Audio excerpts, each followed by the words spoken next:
The Bible mentions the Mount of Olives many times in both the Old and New Testaments. There, Jesus wept over Jerusalem, prayed in the Garden of Gethsemane, was arrested, and ascended to heaven. It's the place where Christ will land when he returns to conquer Jerusalem. Where are we? What are we surrounded by? Well, it's easy to understand that geographically because we are looking at the southeast corner of the old city of Jerusalem. Right. I visited Ishai Fleischer and his family who live in Ma'ale Hazatim, here on the slopes of the Mount of Olives. Some call him a settler and say his community is a stumbling block to peace. But he says Jews have been here for thousands of years and he's not going to be bullied out of it.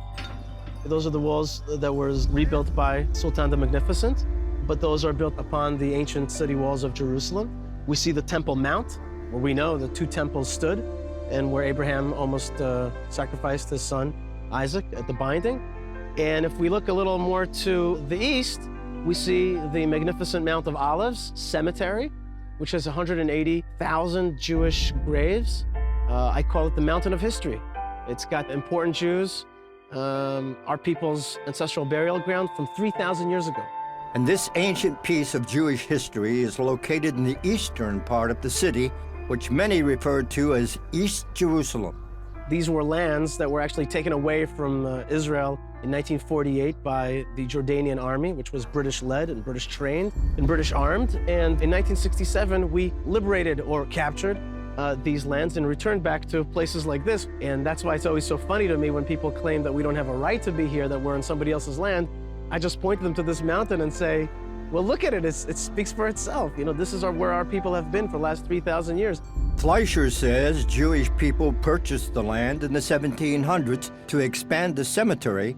The expansion didn't happen. Now, 100 Jewish families live in the secured complex of Ma'ale Hazatim, built on that land. Children play within the compound in the mostly Arab neighborhood.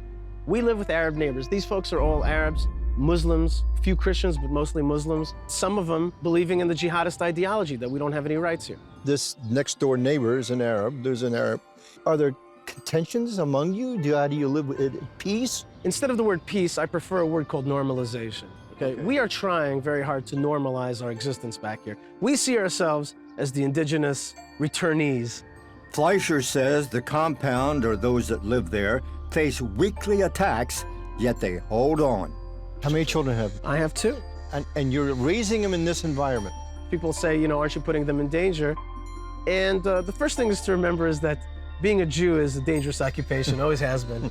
And second thing, we're teaching them to be courageous in the face of bullies, which is a Jewish tradition, David versus Goliath tradition. Right. And that is not to let people push you around and not to let people erase your story and try to tell you that you don't belong in Jerusalem.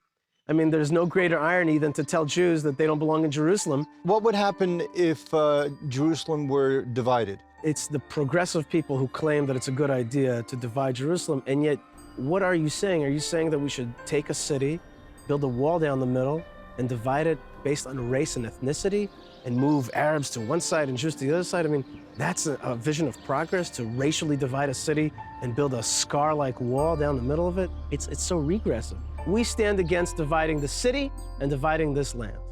You would take exception to the word or the definition of yourselves as being settlers. We are not settlers, we are resettlers. We are reclaiming our ancestral rights.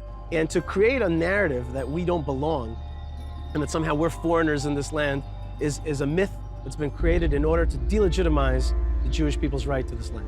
How do you view the philosophy of land for peace? It's actually a misunderstanding about the Middle East mindset. When you say, I'm willing to give my land for peace, what the Middle Easterner will hear is, here's my wife, take her, just don't hurt me. So when you say land for peace, you're actually giving up the most coveted thing here in the region, which is your land.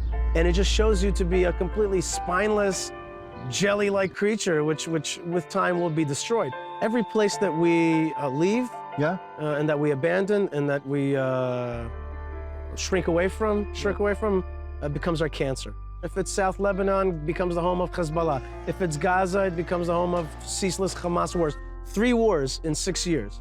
To make it in the Middle East, you have to be big, you have to be tough, you have to be a regional superpower. The message of Israel is one of tremendous opportunity for a better life. How do we pray for you here? We're in the middle of it here. One of the ways to pray for Jerusalem is to come here and go to the wall and go to the Temple Mount and talk to God and thank Him for the opportunity. Be part of the story in some way. We have to take it also from the realm of prayer and the realm of hope to the realm of action. And one example is that the United States of America does not recognize Jerusalem as the capital of Israel. In fact, they don't even recognize Jerusalem as a city in Israel. Tell your countries, put your embassies in Jerusalem. What kind of disrespect is that to Jerusalem and to Israel and to the God of Israel and to the God of the Bible, that you don't even recognize Jerusalem as the renewed, reconstituted capital of the Jewish Commonwealth that we've all prayed and yearned for, the promises of the Bible. Scott Ross, Mount of Olives, Jerusalem.